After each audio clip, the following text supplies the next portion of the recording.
আসসালামু আলাইকুম। আপনারা দেখছেন বার্ডস লাভার চ্যানেল। আমি মোহাম্মদ ইমন চলে আসলাম আজকে একটি গুরুত্বপূর্ণ ভিডিও নিয়ে কথা বলতে। আজকের বিষয় হচ্ছে কবুতরের একটি সমস্যা বা রোগ। আমরা যারা কবুতর পালন করে থাকি আমরা অনেকেই আসলে অনেক ধরনের রোগ ফেস করি, যেমন রানীক্ষেত, তারপর ঠান্ডা লাগা, বসন্ত, এরকম অনেক ধরনের অনেক সমস্যা হয়ে থাকে আমাদের কবুতর পালনের ক্ষেত্রে।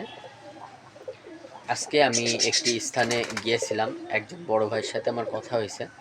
ওনার 40টা কবুতর হঠাৎ করে আজকে 15 দিন মতো কবুতরগুলো ঠিকমতো খাওয়া দাওয়া করতেছে না, এবং কবুতরগুলো বুকের যে অংশ ওটা শুকিয়ে যাচ্ছে আস্তে আস্তে, এবং কবুতর দুর্বল হয়ে যাচ্ছে, ওয়েটলেস হয়ে যাচ্ছে, মানে কবুতরের যে স্বাভাবিক যে ওয়েট সে ওটা হারিয়ে ফেলছে। তার বুকের যে অংশ, মানে যেখানে মাসলস থাকে ওই অংশটা শুকিয়ে যাচ্ছে। এই বিষয়ে তাকে অবশ্য সমাধান দেওয়া হয়েছে। আর আপনাদের আমি বলবো, আমি মূলত আপনাদের ঘরোয়া পদ্ধতিটা বলবো, আর বাকিটা আল্লাহর ইচ্ছা, এবং আপনারা আরও ভালো কোনো ডাক্তারের সাথে পরামর্শ নিতে পারেন, কোনো পশু ডাক্তারের সাথে। ওনাদের অভিজ্ঞতা অবশ্যই আমাদের চাইতে অনেক ভালো। তবে এই রোগের জন্য প্রাথমিকভাবে আপনাকে জানতে হবে যে এটা কোন কারণে হয়। মূলত হয় এটা খাবার থেকে, ফুড পয়জনিং সমস্যা থেকে এটা হয়। কোনো একটা খাবার যেটা আসলে তার কবুতরের পেটে গেলে ঠিকমতো হজম করতে পারে না।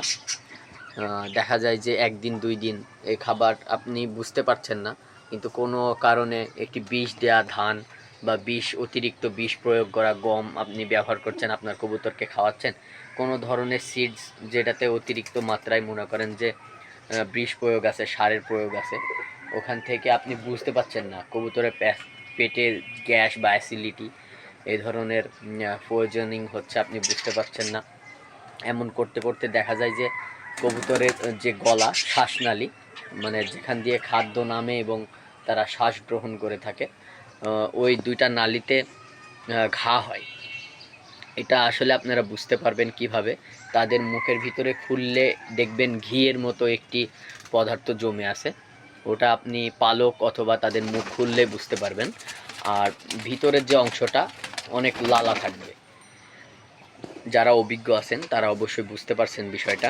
আর যারা নতুন তাদের আমি যেটা বলতেছি, আপনারা আপনাদের কবুতরের যদি এই ধরনের সমস্যা হয়ে থাকে, আপনারা এই পর্যায়ে আপনারা যেটা করতে পারেন, মানে ঘরোয়া পদ্ধতিতে বাড়িতে, সেটা হচ্ছে আপনারা কাঁচা হলুদ নিয়ে আসবেন। কাঁচা হলুদ নিয়ে আসার পর 3 লিটার যদি আপনার পানি হয়, তাহলে আপনি কাঁচা হলুদ 100 গ্রাম মতো মেপে নেবেন, যে কোনো দাঁড়িপাল্লা 100 গ্রাম মতো মেপে নেওয়ার পরে ওটাকে পুরা থেতো করবেন, মানে বেটে ফেলবেন। ওটা 3 লিটার পানির সাথে মিশ্রণ করে আপনারা সকাল আর বিকাল মিশ্রণটা যখন দেবেন তখনই মেশাবেন। সকালে একবার দিবেন এবং বিকালবেলা একবার দিবেন। আর যদি খুব বেশি সমস্যা হয় তাহলে আপনারা একটি গ্যাসের বড়ি পরিমাণ ক্যাপসুল, ওরকম সাইজের একটা ছোট টুকরা কাঁচা হলুদের ছিলে সিল কাটা তোলার পর আপনারা খাইয়ে দিতে পারেন। ইনশাআল্লাহ, আল্লাহ চাইলে আপনার কবুতরের যদি হায়াত থাকে আর তার যদি ওই ধরনের সমস্যা হয়ে থাকে, 2-1 দিনের ভিতরে আশা করা যাচ্ছে ভালো হয়ে যাবে। আপনারা এটা থেকে ইনশাআল্লাহ সুফল পাবেন।